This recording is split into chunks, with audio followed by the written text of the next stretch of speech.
Owning less frees us to live more intentionally. But getting there doesn't happen by accident.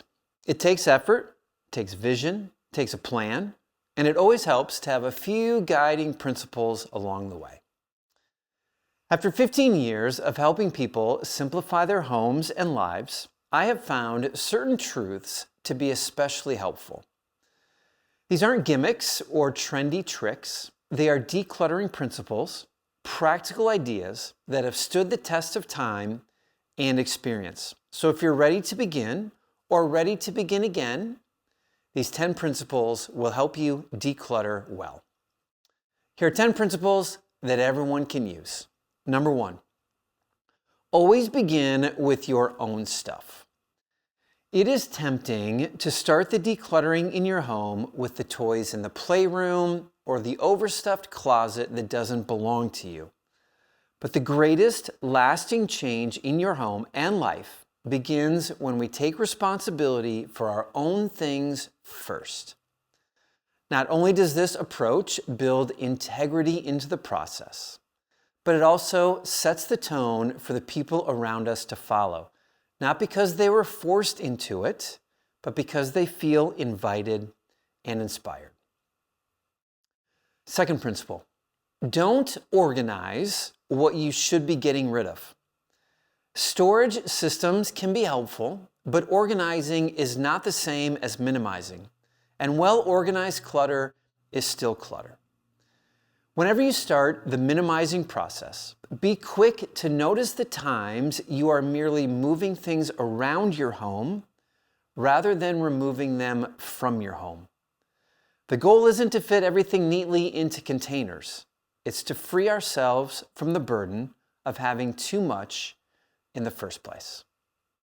Number 3, clarify the purpose of each room before you declutter it.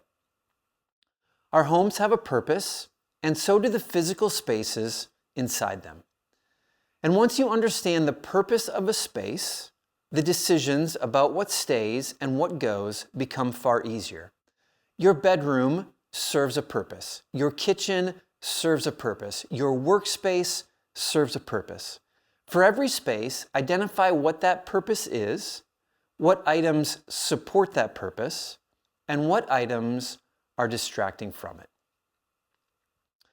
A fourth decluttering principle is this: start with the easiest spaces first. Decluttering gets easier with practice, so begin where you're most likely to succeed. I usually recommend spaces like your living room, your bedroom, or a bathroom. Start in easier spaces and with easier categories of items to remove. Places like your attic and things like your sentimental items should be saved for later after you've built up your decluttering muscle a little bit.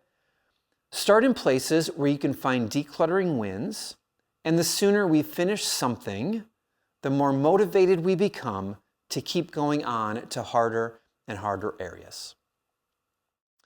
Number 5, ask better questions about the things that you own.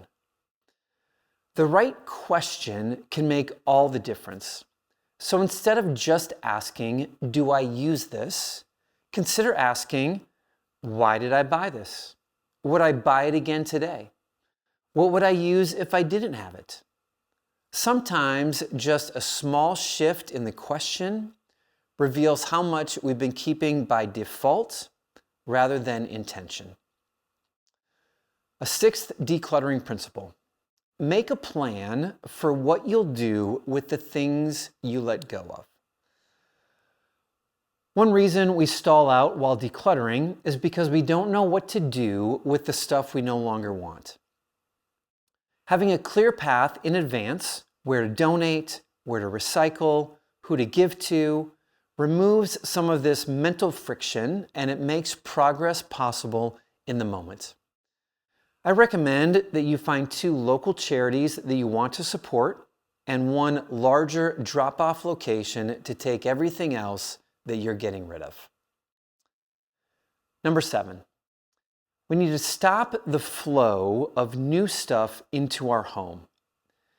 Decluttering is only half the solution. If new things keep coming in at the same rate, then you'll never experience lasting change. We don't become clutter-free by removing what we don't use if we keep buying what we don't need. So at some point, you'll need to deal with the mindset of overcoming consumerism in your life. The greatest transformation happens when that cycle is broken. Number 8, pay attention to the benefits of owning less. As you declutter, every time you notice a benefit, less stress, easier mornings, quicker cleanups, say it out loud, write it down, or tell a friend the next time you're out for coffee. The more we train our eyes to see what we're gaining, the more motivation we find to keep going. A 9th decluttering principle is keep your eyes on the life you want, not just the stuff you are getting rid of. The goal of decluttering isn't just to declutter. The goal of decluttering is to live a new and better life. Plus, letting go is easier when we remember what we're making space for, more of the things we want in our life. Keeping our eyes focused on the life available to us at the finish line becomes a powerful motivator during those times when we need it the most. And finally, number 10, let minimalism shape your mindset, not just your home. Decluttering is not a finish line. It's actually a new way of seeing the world. It's a reminder that more isn't always better, that the advertisements we see around us aren't always true, that intentionality is needed in all areas of life, and our lives are too valuable to waste chasing and accumulating material possessions.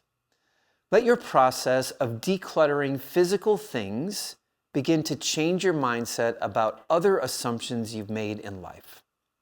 Now, the most important part of owning less is to get started, because owning less clears the path for living more. And hopefully these principles have been helpful to you, because owning less to live more is a trade always worth making. Before you go, if these principles were helpful for you, hitting the like button or subscribing helps others find their way to this video. But more than that, it helps us build a community of people who care about living simply and living meaningful lives. And that is something that we are both passionate about.